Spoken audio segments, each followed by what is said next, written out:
Are you unknowingly sabotaging your own team's trust? What if small actions are breaking down your credibility? Well, if you stick with me today, I'm going to show you how to rebuild the trust and lead with impact. You mind if I share a short story with you? You know, family, one of the things is when you get in this thing that I love, that I hope you fall in love with, called project management. The foundation of your success is teams.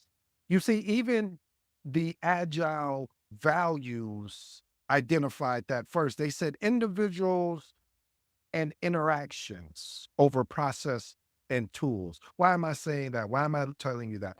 It's because a lot of times, family, when as a project manager, especially as a new project manager, you can get into this role and you will think that it's about control. You can get into this role and you can think that it's all about, hey, don't do as I do, but do as I say. And when I was coming in this role, that's what I was seeing being mirrored. I was seeing being mirrored that they were doing as what that project manager said, but not did. He didn't live, or she didn't live up to, or that person didn't live up to what they said that they were going to do. And I started down those bad habits. And I want to ensure today that we can clean that up so you can understand and always learn from my mistakes so you could be a better project manager. Let's just jump into point number one. Model vulnerability as a strength. Again, model vulnerability as a strength. You know, one of the things, family, is when you show vulnerability, it really does demonstrate courage as well as openness. Now, I'm not talking about reckless vulnerability. What do you mean by that, ED? Great question. When I mean model vulnerability as a strength, I am talking about fostering a culture where everyone feels secure to express their ideals.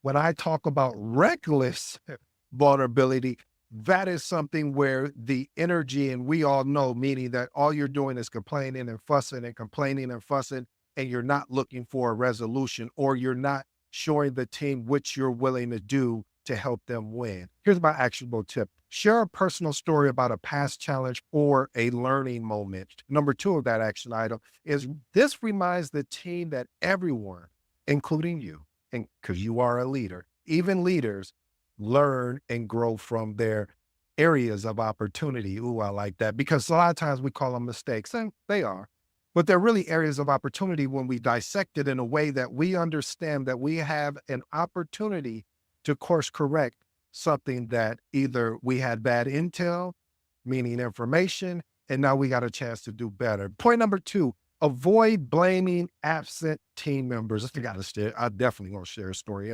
So real quick, I learned this very fast in my career, because there was a situation where we were in a meeting, and the project resource that was supposed to be there, they had, I think they had a doctor's appointment. There was something where it was a conflict at the time we were going to meet, but they said, "Hey, I'll just circle back with you, project manager," talking about me. And I'm like, "Okay, no problem." Well, just so happened that day that that the VP of the PMO decided to pop in on the call. No, no big deal.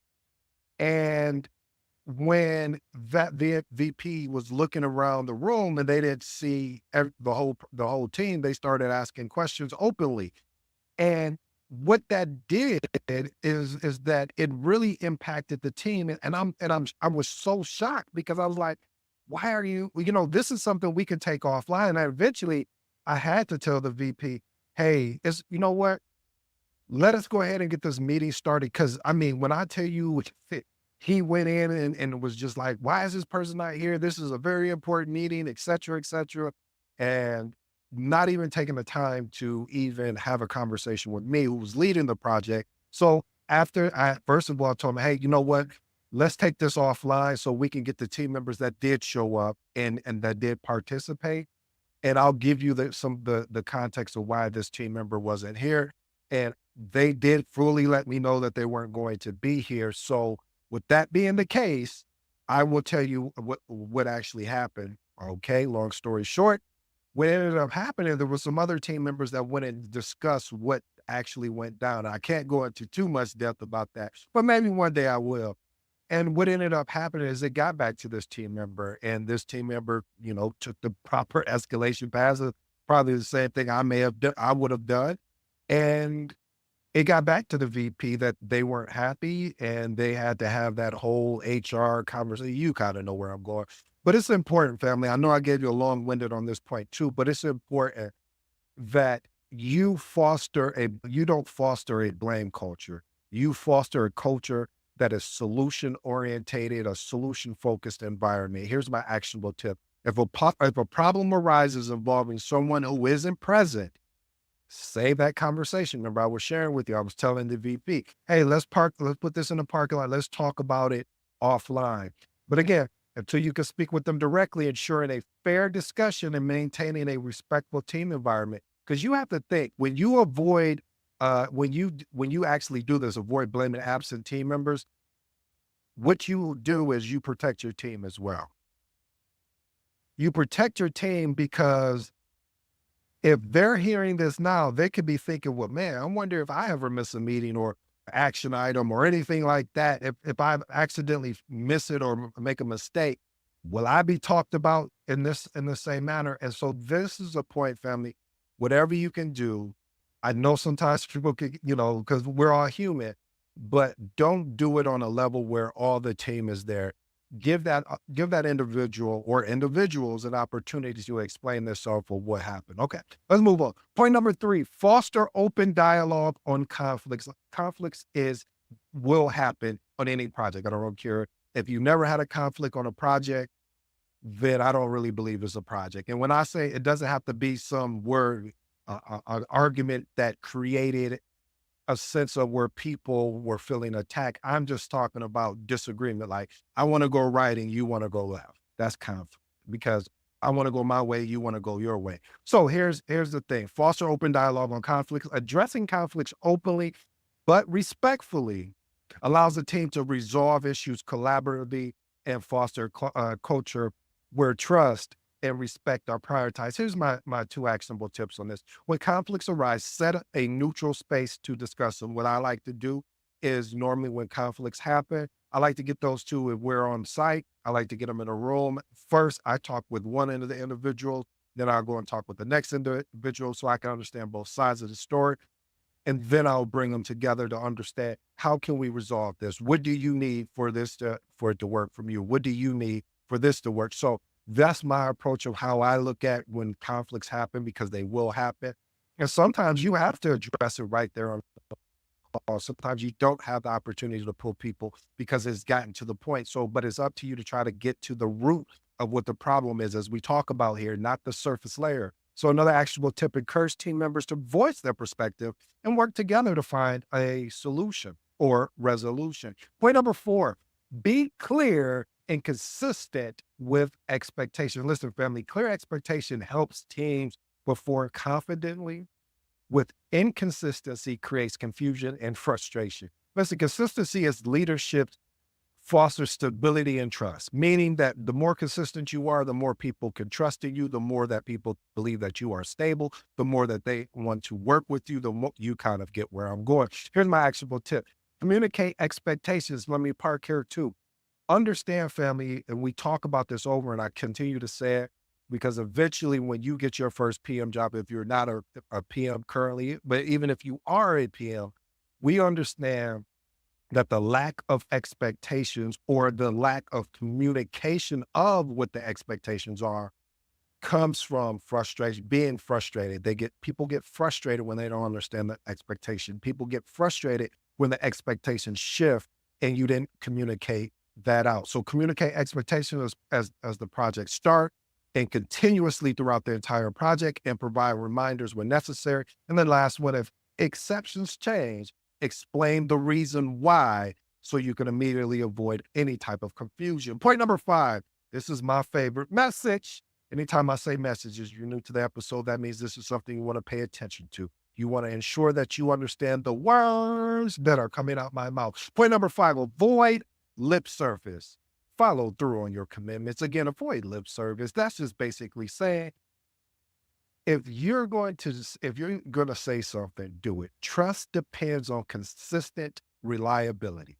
When promises are not kept, I promise you, and this is a promise, trust will erode quickly. Sticking to your commitments demonstrates integrity. Sticking to your commitments shows that you are, now it's starting to get good. It shows that you are committed versus interested. You guys heard me talk about that. There's two different ideologies here. When someone says, I'm committed, that means there is no plan B, C, D, E, F, G. This is where we're at. I'm committed. We need to pivot. Once we'll pivot and figure it out as we're going, that develops our plan B. Otherwise, interest looks at, oh, that sounds interesting. That's interesting. I'm interested in getting a CAPM. Oh, okay. So what does you being interested, does that look like? Does that mean you going to do the work or, oh no, I'll just, maybe I'll take a class or maybe I'll do that. So you can kind of see the sense of, I should say, urgency, the sense of urgency. In commitment, there's a sense of urgency, and being interested is not a sense of urgency. You'll get to it when you get to it. So sticking to your commitments definitely demonstrates integrity. Here's my actionable tip. Keep a checklist of your promises and deadlines. I know that's overkill or overreach, but it is going to help you if you are, especially if you're leading multiple projects, but keep a checklist of your deadlines and commitments. Also, if you anticipate any delays, communicate them early with a new timeline. So you can, again, talk about that word expectation so you can manage those expectations. Point number 6, embrace empathetic communication. Empathy really builds trust by helping team members feel valued and understood, not just seen as a resource or somebody you have to work with, but listening to their concerns encourages a safe environment. I always say, as a project manager, it's really important for you to build these connections with your team members. Ask them about their family. Ask them about their weekends or their weekday or whatever, but get closer to them so you can understand kind of what's going on in their world. Because a lot of times what could happen is something at home could be really giving them a challenge at work. And so you want to be able to make sure that you're constantly giving them the proper support. Here's my actionable tip. Set aside time to actively listen to team members' concern. Asking open-ended questions to understand their perspective before responding. Make sure you are practicing active listening, family, instead of already formulating a response in your head and you didn't even let them get it out. Point number 7, acknowledge mistakes openly. Oh, I love this one. When you admit your mistakes, it shows vulnerability and transparency, which helps your team see you as genuine. Leaders who own their errors build credibility and model accountability. I know forever when I first got into this game of project management, I would watch how people didn't really want to be transparent about the mistakes that they made because of the fear. So that let me know that the environment was not a healthy environment to be able to make a mistake and show vulnerability by being transparent about the mistake that I made. So you have to ensure you are in a good environment in order to be able to acknowledge your mistakes openly. Here's my actionable tip. Next time you make a mistake, address it with the team openly. Explain what went wrong. And look at this, family. What is your solution? What are the steps you're going to take to prevent it in the future? That's all I need to know. You made a mistake. Okay, what are you going to do to course correct it? And then what are you going to do so you won't make that same mistake in the future? Point number 8, admit what you don't know and be willing to go find the answer. If you've stuck around this long, you're about to get a story that is always, I'll make it a condensed version and one day I'll tell the long version. So one day I'm in a meeting with an executive, and it's all the project managers on the phone at that time. And we're going through the PMO is calling on us to go through our project. So uh, there was a project manager before me, and the executive, he gave a really good update. I even thought the update was good. But what I didn't know that the executive had more information than everybody on that call, except for the project manager. Well, actually even more than a project manager. But he wanted to see if the project manager was going to be transparent with them. This is why I always say, family, be transparent, because you don't know if there was some information that may have come in at the last minute that you're not aware of. And if you start doing what I'm about to share what this person did, it could turn it won't go in your favor. Let's just put it that way. So anyway, we're gonna call executive as the project manager. So why is your project in green? You don't have any risk or any issues. It seems like it's going pretty well. Have you ran into anything that you think you may need executive help or anything like that? Nope, everything is going good. He said, "Oh, okay, great. What about your budget?" "Oh, budget, we're on budget and everything like that." So he goes through the triple constraints, of course, schedule, cost, scope it, as well as quality. And then next thing I know, the next question that he comes, he says, well, it wasn't even a question, it was a statement. "Hey, I know you're not telling me the truth. So because you're not telling me the truth," and I'm like, what? Like you could, if you would have seen everybody in that room, we were just all shocked. Like, oh my goodness, like how does he know that this project manager is not telling the truth? And then the executive went to go and explain why he knew he wasn't telling the truth. So I say all that to say, family, when you don't know something regarding your project, here's my actionable tip. When you're faced with a question you can't answer, respond with, "I don't have enough information to answer that accurately. However, please allow me an hour," whatever that timeline is, I mean, whatever that window looks like to you. So if they're asking you something about the schedule and you know you're probably going to go speak with Ruth over there and in accounting, and you don't know if Ruth, you probably want to say within the next 24 hours. So at least that give you a day, but you want to deliver as fast as possible. As soon as you get that answer, you should be sending that email to the executive in this particular case or whoever that person is.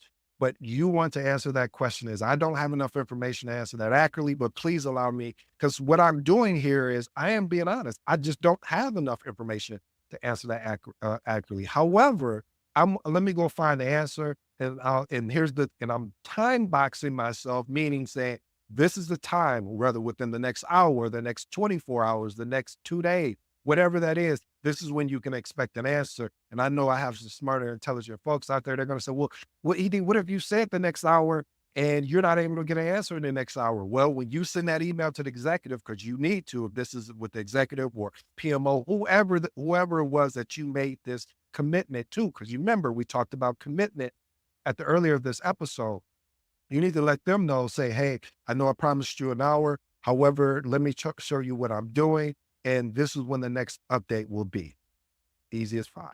All right. Bonus, share progress transparently. Listen, transparency in project progress builds trust by keeping everyone in the loop, showing the project status, even when things are off track, encourage teamwork and problem solving. Family, as I shared with you just a moment ago, you want to be I don't care if your project is in red and you're nervous to go through that tough conversation or those tough conversations. It's in your best interest to stick with if your project is definitely in red, that you want to be able to go into a problem solving mode, look for solutions, don't focus on the problem, because if not, if you don't do that and it finds out something different, then you're going to have a whole nother set of problems. So my recommendation is always share progress transparently. Here's my actionable tips. Send regular updates on the project progression, include any setbacks, and you want to include your solution so they know, they being a PMO, executive, your manager, other people's manager, they're not having to do the thinking for you, that you're working with your team to problem solve effectively to come up with a solution. And also this shows that you value keeping the team informed in all stages. Here's my 3 transformational remarks, and I'll let you be on your way. Number 1, avoid blaming absent team members. Like I shared with you before, if problems arise involving someone who isn't present, save that conversation until you can speak with them directly, ensuring a fair discussion and maintaining a respectful team environment. Number 2, avoid lip service. Follow through on your commitment. As we talked about, if you're not able to do it, don't make the commitment. If a problem arises involving someone who isn't present, I should say, regarding that you made a commitment to say, "Hey, yep, I'm going to be there." And now all of a sudden you're not doing as you said you're going to do. You need to, you need to fix that and hold yourself accountable. And the last and final one, model vulnerability as a strength. Share a personal story about past challenges or learning moments and how you overcame them so the team can get to know you better, as well as when you do things like this reminds the team that everyone, even leaders like to learn and grow. Well, family, I hope you enjoyed today's episode. I go by the name of ED. For you smart and intelligent folks out there listening, that just simply means it. And reason why today's episode was so important is because of the fact of many times in your career, you're going to be challenged with making a commitment or making an interest. And you're always going to want to lead to the side of commitment. If you're unable to fulfill that commitment, have the integrity, be honest and open and transparent and say, hey, I won't be able to make that commitment, but this is the revised commitment date. Anyway, family, I hope you enjoyed today's episode again. And I love it that you give me this chance every time that I get an opportunity to talk about the thing that I love, that I hope you fall in love with, called project management. Until next time.